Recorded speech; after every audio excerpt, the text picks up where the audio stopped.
Говорить на русском, думать на татарском, а петь песни на удмуртском. Именно по такой идеальной языковой формуле испокон веков живут обитатели одного из татарских поселков. Русские, удмурты, марийцы, татары живут одной семьей, и каждый из этих языков считают родным.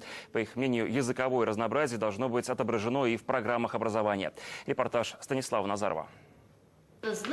Чтобы друг друга понимать с полуслова, им не требуется специальных законов или переводчика. После окончания учебного года татарские, удмуртские, русские и марийские дети готовят общий концерт для родителей. В небольшом селе Цепья на стыке 3 национальных республик, кажется, отразился менталитет всего Среднего Поволжья. Как вы решаете национальную проблему? У нас нет такой проблемы, мы не решаем, мы живем дружно.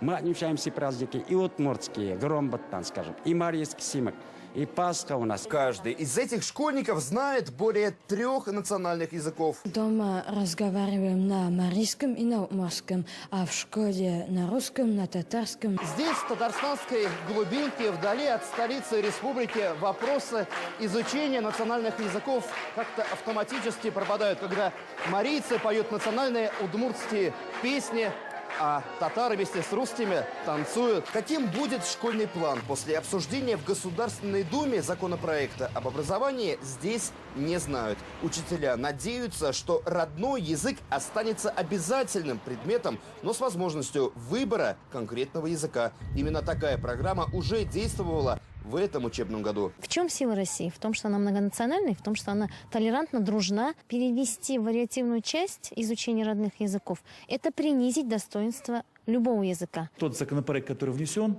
он не должен дойти до первого чтения. У нас полное понимание есть. Была рабочая группа с участием всех заинтересованных сторон, в том числе и администрации президента. Увести предмет родной язык в вариативную часть, так называемую, это путь никуда. Это через некоторое время мы вообще родной язык забудем. В соседних республиках Башкортостане, Чувашии, Мордовии, Марий Эл, помимо обязательного изучения русского языка, школьники сейчас должны выбирать отдельный предмет – дополнительный русский или национальный. Переводить преподавание государственного языка на добровольную основу – это примерно то же самое, что переводить арифметику на добровольную основу. Мы получим утекание, исчезновение литературного языка. Анастасия Репина в качестве дополнительного языка выбрала татарский. Сейчас готовится к участию в Олимпиаде. У меня большинство друзей татары, и, можно с ними на татарском поговорить, на их языке. Как сохранить национальные языки в республиках, знают и надеются, что поправки к законопроекту внесут с учетом интересов народов Поволжья. Станислав Назаров, Алексей Уразакин, Алик Азипов. Вести.